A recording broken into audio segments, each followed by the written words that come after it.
we saw that the complex is gone.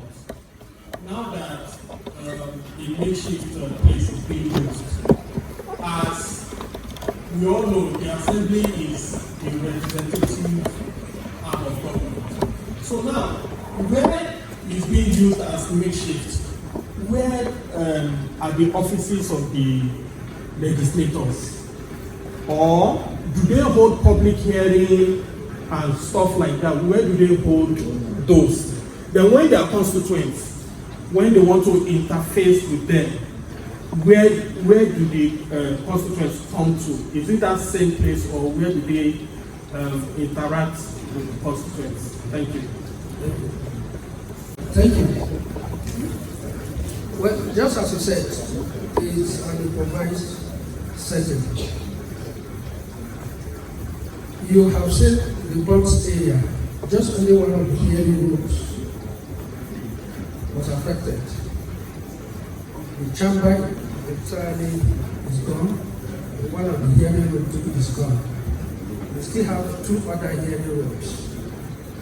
One is upstairs, then another one is downstairs, from the other section of the building. Just as the clerk said the other time, while the fire was raging, we had to do everything possible to ensure that it does not extend to the other side. And that was why the destruction was limited mainly to this other part of the structure. Now, the house is in session. The house met yesterday, we had a plenary, and in fact, even the bill was passed into law, one other one was stepped down. The hearing today are not affected. And the office, as you can see, some of our staffers are still there. They remain in that complex. Only part of the legislative, Directorate of Legislative Matters that move, the Directorate of Legislative Matters and Hazard. Among the legal services, one other staff was attached to the legislative matter so that for convenience, rather than going up and down, to remain at the watch. So, what we did was to allow the members, their offices remain. It was not affected. Everything they do in the past remains. The only thing that was affected is the sitting. So, questions about how they meet with their people remains and they normally do it. And you know, they are within the state. Most of the people are around them. Sometimes they will move their people from their homes to the complex to address them. And sometimes they remain at home to address them. Whichever is their convenience, that is their own arrangement. But they have their offices and they use it. The only thing we did is to improvise 4 other offices in this new lodge for the speaker, for the deputy speaker, for the majority leader, the clerk of the house, then an office for the legislative matters, and then one for secretariat, where administrative and office activities can take place. Thank you. Good morning, everyone. Good afternoon. My name is Mr. Mayamdu Kate. My question revolves around the strategic plan of the House of Assembly in checking the flood disasters and other disasters in the state, and the oversight function through the instrumentality of the Assembly to also curb these units. Thank you. Thank you. Now, I will speak more on the oversight. About the strategic plan of the State House of Assembly in respect of the flood matter is an issue that is partisanship between the executive and the legislature. There have been series of interactions since 2012 to date. Part of those interactions lead to opening of certain routes within the state. But unfortunately, most of these roads have not been completed. And series of other resolutions of the House that have gone to His Excellency for intervention in areas of those that were displaced had always been honored, because areas where the communities that were affected by the flood, members concerned raised motions on the floor of the House, and the prayers, when transmitted through the resolution of the House to the executive, mostly they are honored. So there have been that intervention. And recently, I believe there was a meeting of the executive and some particular committee of the House regarding the last flood disaster. So we hope at the end of that engagement, there will be a policy that might need the legislative approval. So when it comes, I believe the state will grant, the legislature will grant that approval. In respect of the oversight, you know that is one of our core mandates.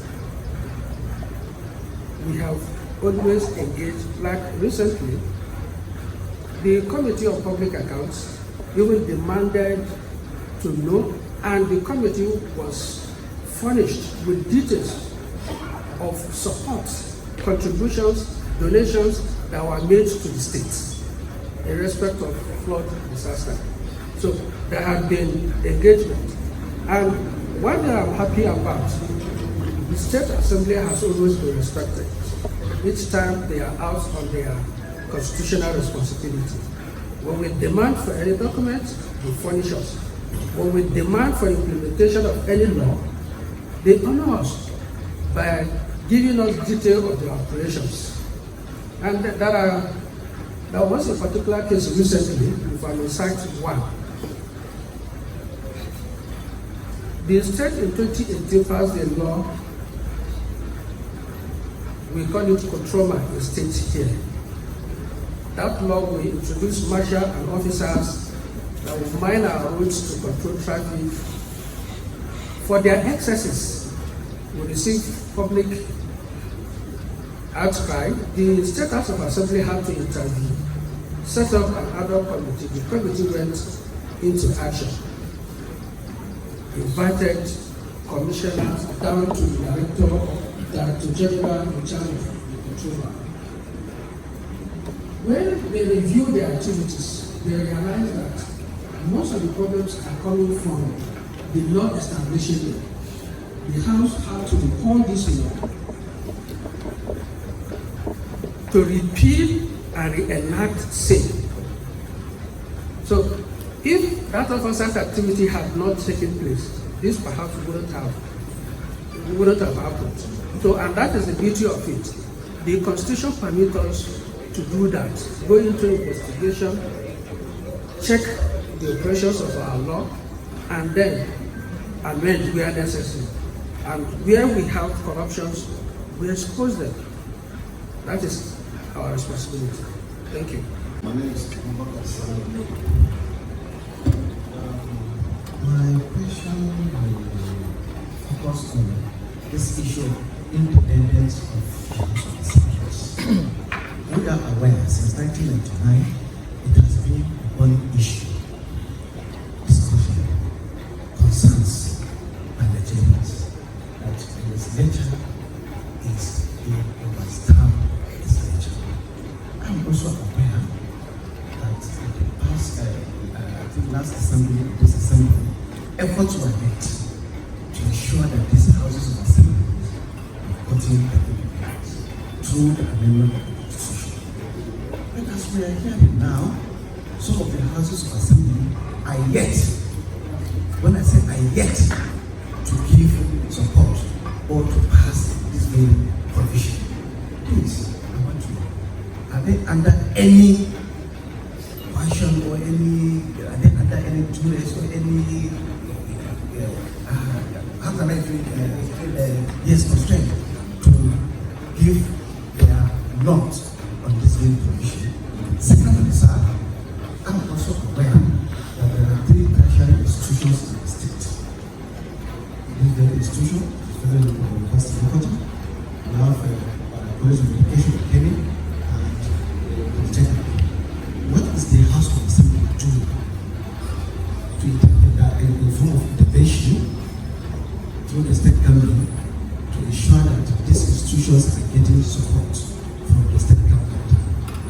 most especially issues that have to do with issues with the locals and people living around these institutions to ensure that there are no frictions. Knowing fully that most of the students are coming from the state that these institutions are located. Thank you. Thank you. Let me start from the last one. We have more than 3 higher institutions in the state. We have, aside from the Federal University of Kogi, Federal College of Education in Kenya, Federal Polytechnic in Ida. We also have out of Kabaike, where there was a bill recently passed by the National Assembly to change that of the Kaba to the Federal University of Agriculture. Well, for the state universities, the state has 2 universities. Prince Abubakar University, Ayaba, and then the just recently established Kogi State University of Technology in Okene. We also have College of Education, Kaba. We also have other polytechnic and other schools. In fact, they are associated. Our wish, the Vice Chancellor is here. The Vice Chancellor was spoken about the grants received from the state. The state, without doubt, have been up to its responsibility in terms of support to federal institutions around here. And you know, for the state, it is its own project, so it was taken care of its own project. We don't hesitate to approve at the state assembly level to approve their budget. In fact, often, Committee on Education, each time the committee chairman will always say that whatever is presented for that subsector must be approved 100%. And I don't think there has been any year that has not been done. So just to ensure that the educational sector is taken care of. Let me talk about the autonomy now. Autonomy is a national issue. The president himself had even issued Order 10, it was challenged, and that order was passed by the Supreme Court. And last time I heard of it. The state had a law on autonomy where we have similar problem with the judiciaries. We had a law. That law only grants suppression to the state legislature, the state judiciary. I mean the courts. Now, in 2016, we passed another law, and when the heat was on, particularly about the legislative autonomy. But you know why it became so remarkable? Our executive governor signed the bill into law a day before the issuance of that Order 10. It was historic. So, and since then we've not gone back. The said law was amended this year. The law was amended this year, and in fact he has also assented to it because we incorporated other financial independence that will give us a level of freedom to create more. And then incidentally it was assented to this same year. So in actual fact, what we are in place now, I want to particularly appreciate the flag of the House. In the law, there is to be established a SAC committee, State Allocation Accounts Committee. The flag of the House single-handedly put up a letter to His Excellency and had an engagement with His Excellency for the inauguration of that committee.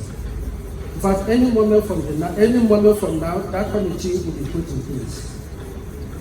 And the operation of that committee is to ensure that when allocation is received from the state, that committee will meet, look into their projected provisions, and whatever is due to the legislature and the judiciary will now be taken out to the respective arms of government. So that is the level of our own independence now, and that is what we are operating on now. So any moment, I'm sure it will be on the news soon, that the State Allocation Committee is to be inaugurated. Well, the recent constitutional amendment as well has incorporated this element of independence into it. What we have now as a SAC is also incorporated into the proposed alteration of the fourth alteration of the Constitution. So when that also happens, I believe it will also help us.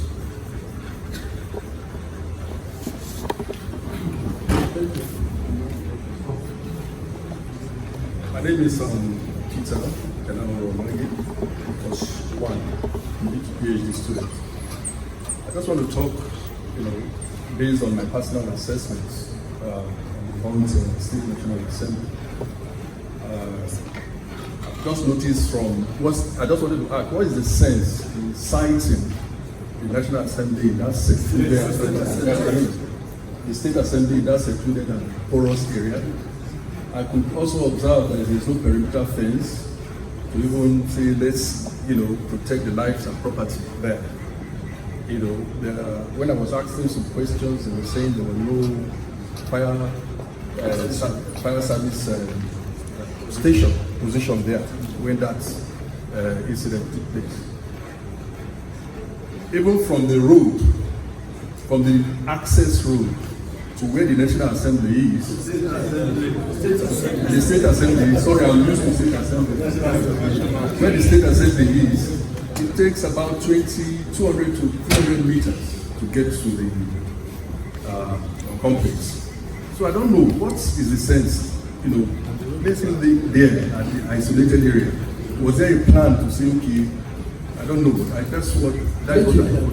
Thank you. Well, that is part of the military act. As at the time the structure came up, it was done by in 1988 or 87, when the military were winding up to leave.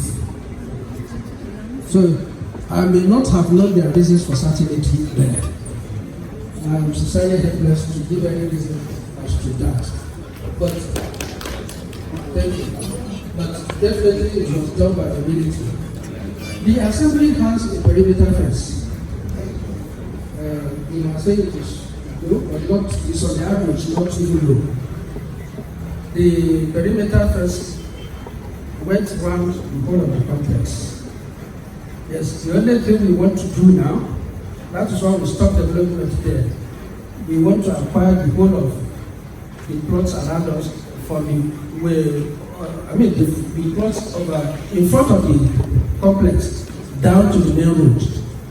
That is what the complex has proposed, and we are working on it. So I think we are at the level of compensation or something like that now. So when that is done, we also we demolish those structures and then fence the place out. Thank you. The access road. My name is Dele. So may I also invite my clerk of the house to support me in giving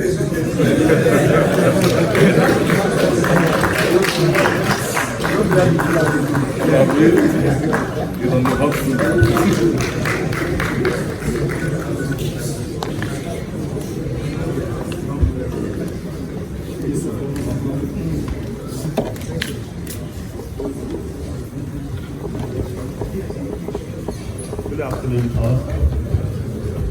I believe it has been an interesting session. My deputy is really on the ground, and I believe they have been responding well to all the questions. Like the issue of this independence of the judiciary and the legislatures.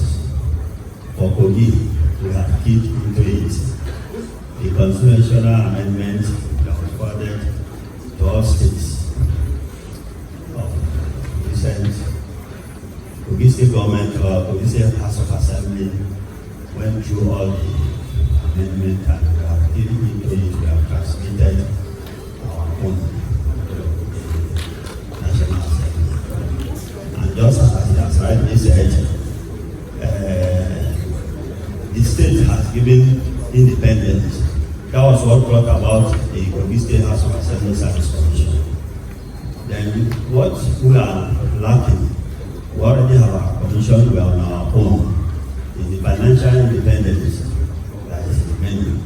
And what is left about this is bringing about the SAC, the State Application Committee, which is already, we discussed about it with the state governments, we met with the Attorney General, the Accountant General, and how we put it in place that it will favor the three arms of government.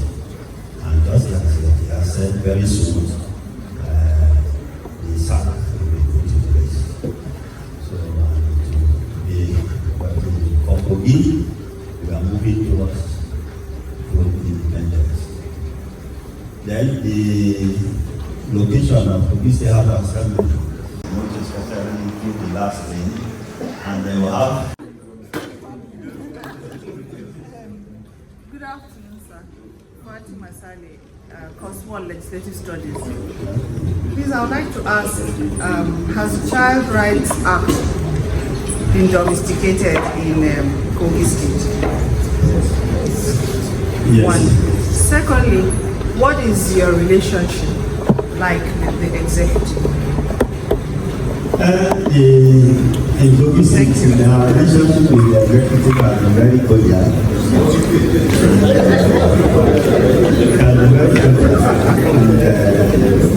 Friendly. Why we said it's cordial is that there has not been any hiccup between the legislators and the executive. And hiccup in most cases normally comes from passing of bills. I don't have any special. That understanding is always there. Where such things can be said, it's already solved somewhere before. So we never had any such issues. The relationship has been very good.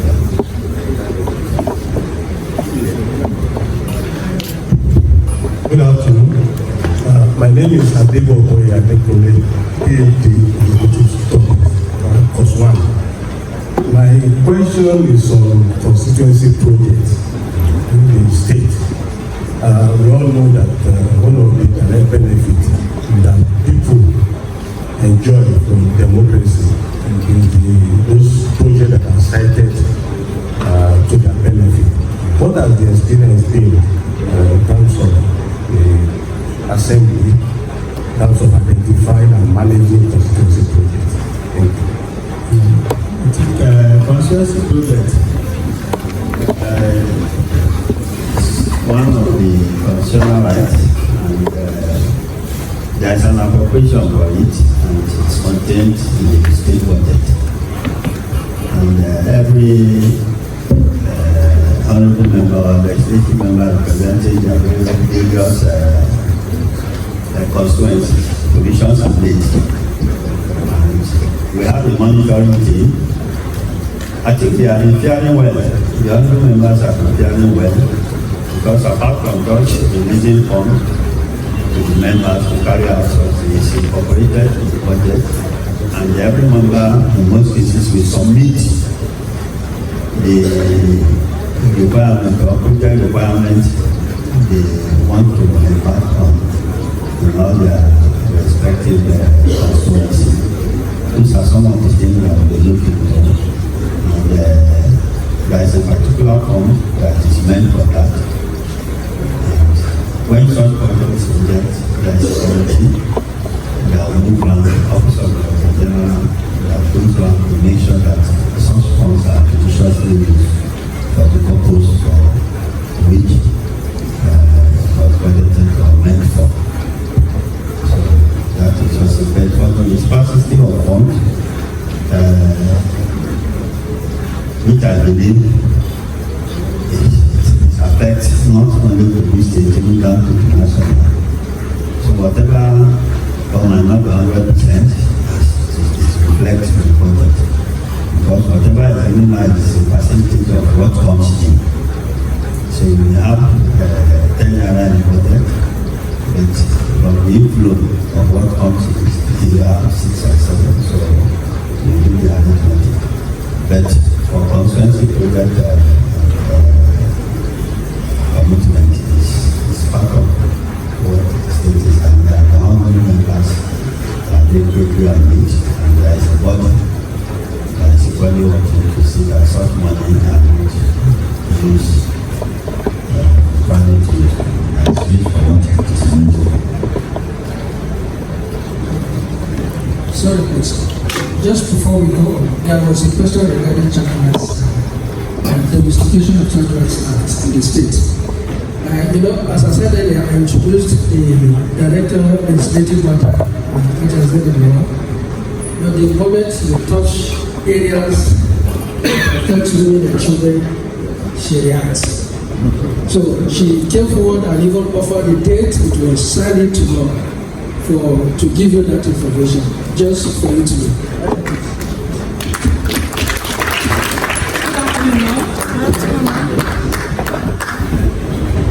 The child's law was assented to 9th December 2009. I must say here that we are among the 4 states that assented to that bill. And since then, we've been working with it. Thank you. In addition to that, I remember what she did last year. She insisted that we have another law domesticated out of the Department of Violence Against Persons.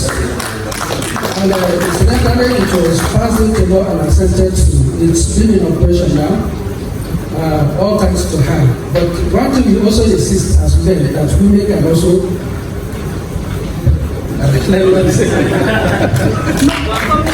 Sorry. Not only men can be raped, men too can be raped. Yes.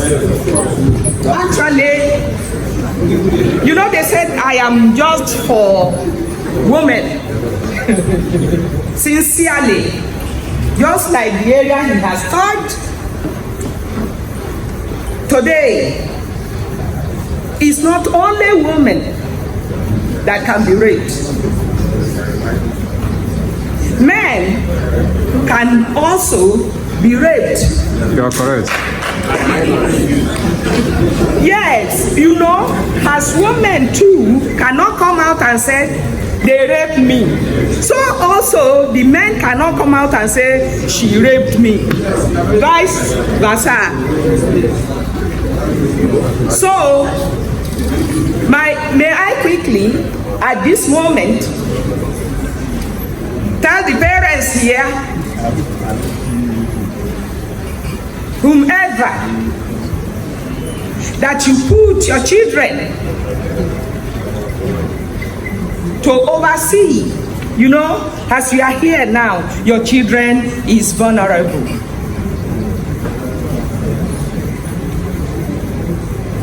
Yes. It's not only those that has no parent that are vulnerable.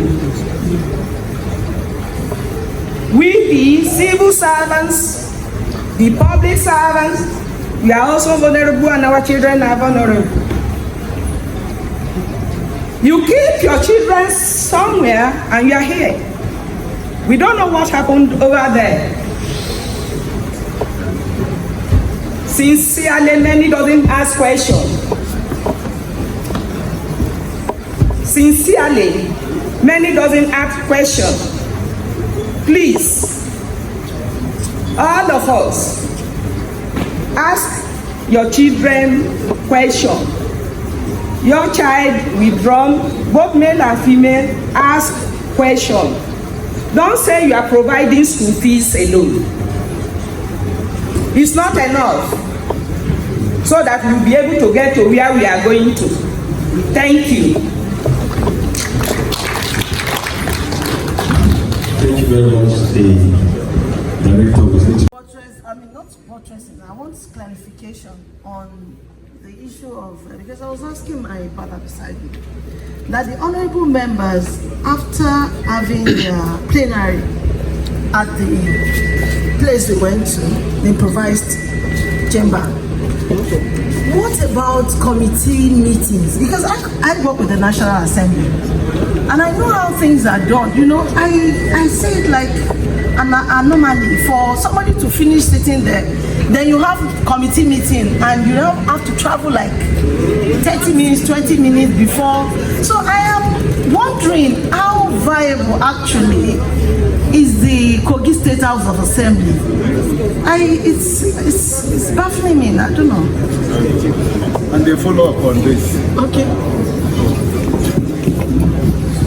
Good afternoon. Please say follow up so that this. My name is Chidi the comrade. I don't know. I would like to know how many staff does Kogi State House of Assembly have?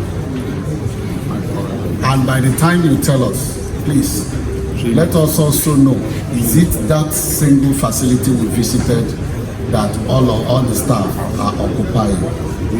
Because I'm aware from record you have about 25 legislators and the clerk and other management staff and all that. Is it that place that all of them are meant to be?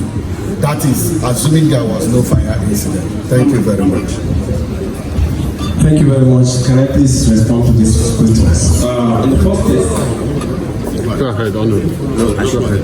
It's okay, right there. thank you. Respond now.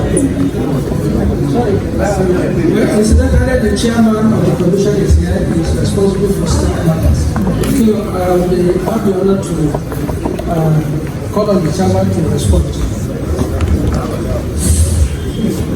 Good afternoon, distinguished delegates here. My name is Elijah Hernandez Ramokimo, Chairman of the State House of Assembly Service Commission. Let me go to the question and our lady here.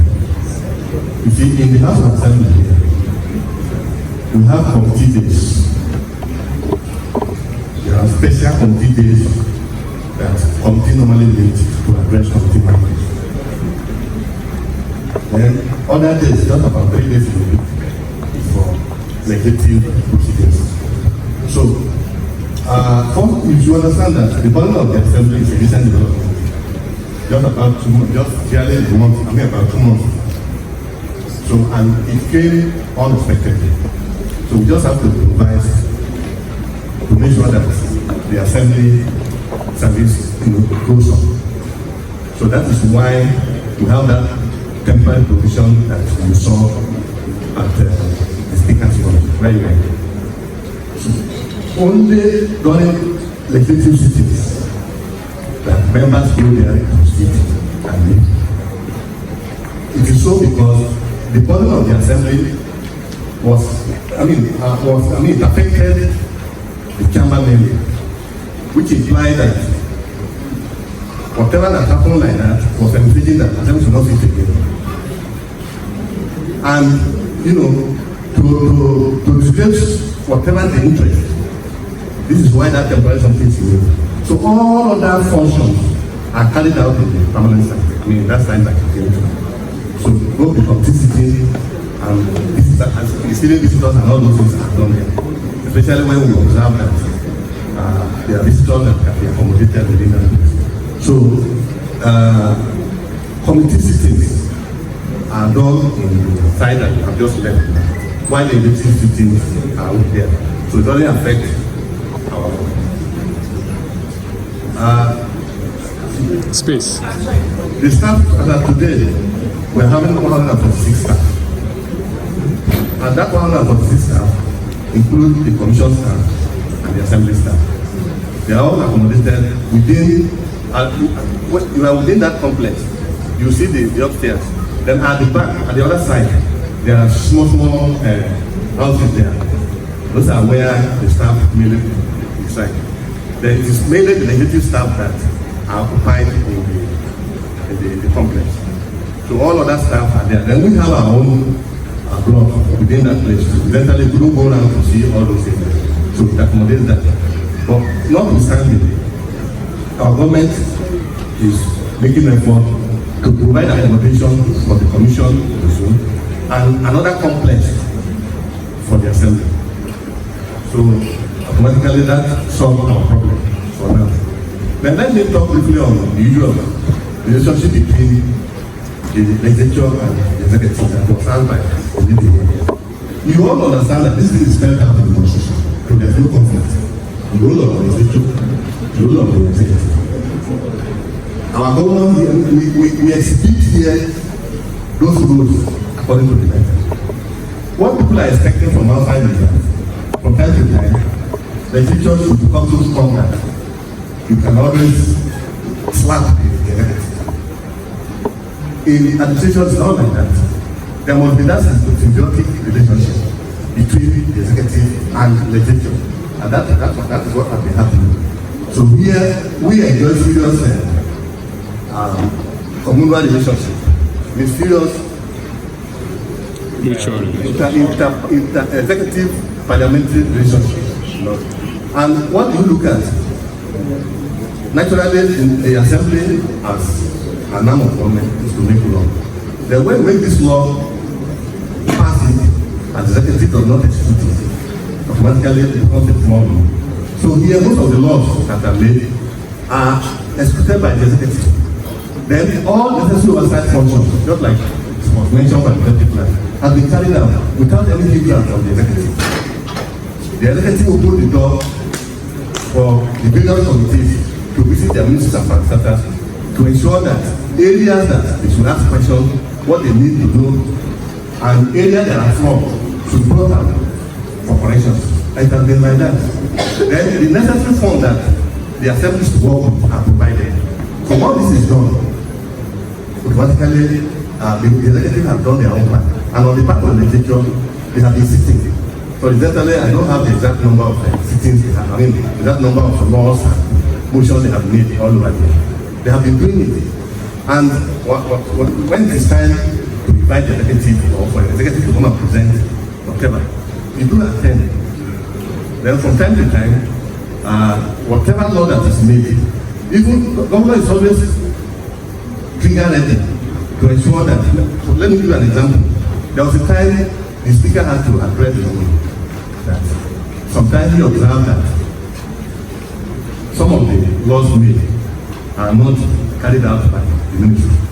The governor has to give an order that any ministry that is caught not obeying the law made should be brought to book. And since then, everybody sit up. So there has not been that cordial relationship between the executive and the legislature. Then the issue of autonomy that was mentioned can be addressed by my colleagues here. But one thing that I want to understand is that actually the issue of autonomy is supposed to be nationalism. But essentially because various states have different opinions about it. This is why the implementation is based on the understanding of various governments. That is why in our state here, first and foremost, we enjoy the autonomy by having the law establishing the Assembly Service Commission being passed since 2018, and then the commission was constituted and we've been operating. Then while we are operating, the staff that we are working with have been brought completely under the control of the commission. Unlike before, when the staff are brought from various ministries and but today the commission controls it. So these are some of the autonomy that we enjoy, just like the clerk said. The only aspect that remains that full financial autonomy. Thank you very much.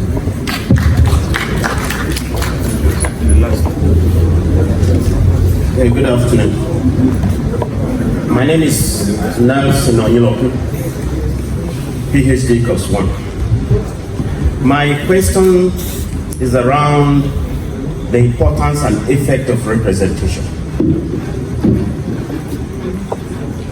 Well, while we were going around on inspection, anonymous information added that there are 24 members of the House of Assembly of Kogi State, but 9 out of the 24.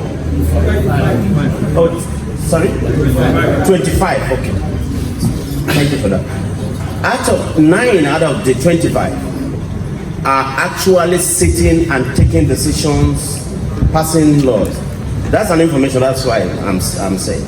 So if it is true, what is the fate of the other ones in terms of their right to representation? Then if it is not, I think there is need for us to clarify this so that I can be more informed. Thank you. Thank you, sir. Well, just as I said, we have to be related to look it's one actually. We have 25 members, no doubt. We have perhaps maybe among these 25 members in our standing rules in the Constitution of the Federal Republic of Nigeria, the House cannot convene except to meet in one thought. In our own standing rule, you cannot pass any bill into law except you meet 2 thoughts. So there are checks already. Now, it is not possible that members will meet without meeting 1 thought. And what is our own 1 thought? Our 1 thought is 11. I mean, is it 11? Yes. 9. For House to convene. Now, and we have never had any incidents where only 9 members, even sat, they had always been present. Yesterday, out of 25, 22 were there. So, except if we have reason for any member to be away and to be officially communicated. So that is about that. Yeah, I just said it that 22 met yesterday. 3 were on suspension actually. Only 3 were on suspension. Could you tell us the reason for this suspension, sir? Political crisis. That's simply the reason.